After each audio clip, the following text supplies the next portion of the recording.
The sun beat down on the land of Israel, but no crops grew. No rain had fallen for over 3 years. The earth was dry. The rivers were cracked. Dust filled the air, and despair filled the hearts of the people. Hunger clawed at homes. Children cried. Animals collapsed from thirst. And the people of Israel? They were divided in heart, still calling themselves God's people, but bowing before the idols of Baal and Asherah. Their king, Ahab, had married Jezebel, a foreign queen who worshipped Baal. Under her influence, the worship of God had nearly vanished. His prophets were hunted down.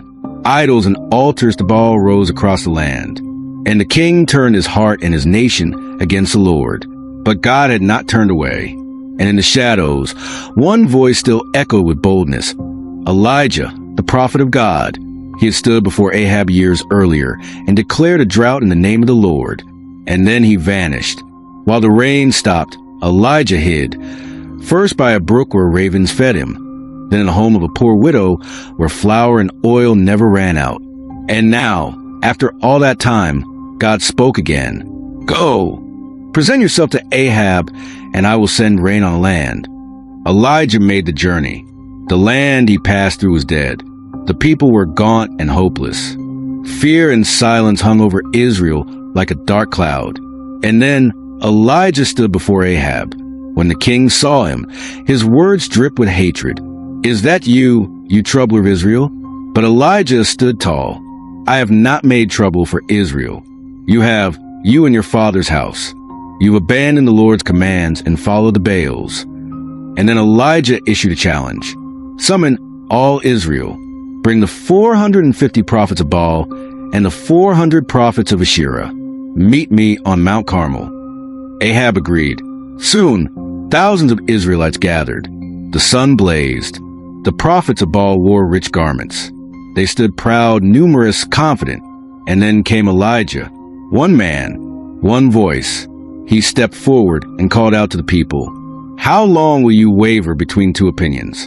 If the Lord is God, follow him. If Baal is God, follow him. The people were silent. So Elijah proposed a contest. We'll build 2 altars, one for Baal, one for the Lord. Each will hold a sacrifice, but we won't light the fire. We will call on our gods, and the God who answers by fire, he is God. The people agreed. So the prophets of Baal built their altar. They laid their bull upon it and began to call out, Baal, answer us. From morning till noon, they danced. They shouted. They pleaded.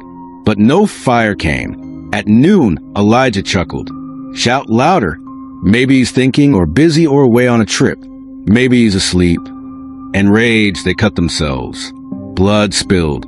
Their voices grew hoarse. Still no fire.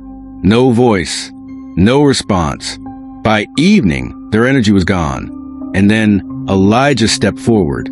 He rebuilt the altar of the Lord using 12 stones, one for each tribe of Israel. He dug a trench around it. He placed wood and the offering. And then, to make it humanly impossible, he said, fill 4 jars with water and pour it over the offering. They did. Do it again. And again. Do it a 3rd time. 12 jars. Everything soaked. The trench filled.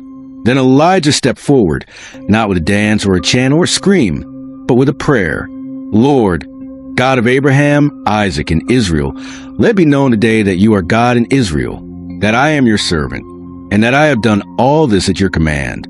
Answer me, Lord, so these people will know that you are turning their hearts back. And then, boom. Fire fell from heaven. It was instant. It was holy. It was terrifying. The flames consumed the offering, the wood, the stones, the water, the trench, even the dust.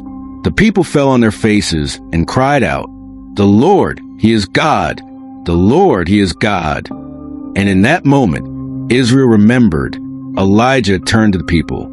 Seize the prophets of Baal. Do not let one of them escape. They were taken down to the valley and defeated. And then Elijah told Ahab, Go, eat and drink, for there is the sound of a heavy rain. But the sky was still clear. So Elijah climbed to the top of Mount Carmel, bowed low with his face to the ground, and prayed. He sent his servant to look toward the sea. "There's nothing," the servant reported.